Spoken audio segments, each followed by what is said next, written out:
بسم اللہ الرحمن الرحیم۔ السلام علیکم کنیزان زہرا و منتظرین امام زمان۔ محرم الحرام کی آمد ہے۔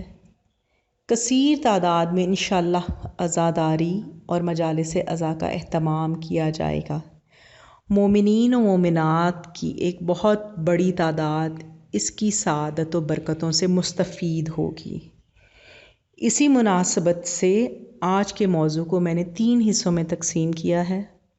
سب سے پہلے حصے میں آداب و فرائض کا تذکرہ ہوگا کہ وہ کون سے آداب و فرائض ہیں جن کا اختیار کرنا بہت ضروری ہے ہر مومن و مومنہ کا کے لیے کہ جب وہ اس بات کی خواہش رکھتا ہے کہ وہ مجلس حسین میں شامل ہو۔ سب سے پہلے اور سب سے اہم بات ادب عزاداری کا ہے کہ آپ اپنی نیتوں میں خلوص پیدا کریں۔ جب آپ مجلس حسین میں شامل ہو رہے ہیں تو آپ کی نیت ہو کہ اس میں صرف اور صرف خوشنودی چہارد معصومین کے لیے میں اس میں شامل ہو رہا ہوں، نہ کہ آج کل کے دور حاضر میں بہت افسوس کے ساتھ یہ کہنا پڑتا ہے کہ لوگوں نے اپنا مطمع نظر کچھ اور بنا لیا ہے۔ وہ چاہتے ہیں کہ یہ مجالس عزا میں اس لیے شامل ہوں کہ گھر والے خوش ہو جائیں، اور بانیان مجلس یہ چاہتے ہیں کہ ان مجالس کا اہتمام اس لیے کیا جائے کہ کسی اپنے خاندان والے یا اپنی سوسائٹی والے یا اپنے اور کسی سے بڑھ چڑھ کر تبرک دے دیا جائے۔ کھانے پینے کا اہتمام، عزاداری کا خرچ اور یہ وہ وغیرہ میں اس میں بھی بھیڑ چال ہو گئی۔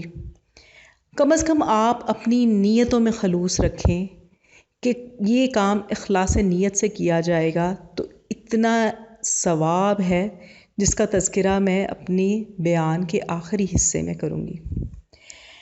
اس کے بعد میں اپنی مومنات سے مخاطب ہوتی ہوں کہ مومنات، محرم الحرام کا مقصد آپ کے برانڈڈ کالے کپڑوں کی نمائش نہیں ہے۔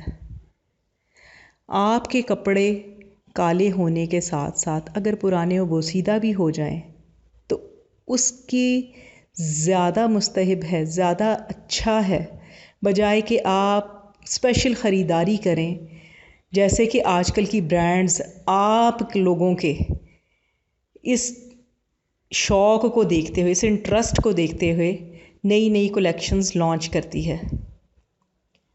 اور اس کے بعد اپنے مومنین سے بھی مخاطب ہونا چاہوں گی کہ آپ مجلس عزا میں شامل ہوں، لیکن اس کا مقصد جیسے آج کل کی نئی نسل کا یہ ہے کہ مجالس عزا میں شامل ہونے والی نامحرم خواتین کو ضرور دیکھیں، تو مجلس عزا میں بے پردہ شامل ہونے والی کوئی بھی لڑکی کنیز زہرا نہیں ہے۔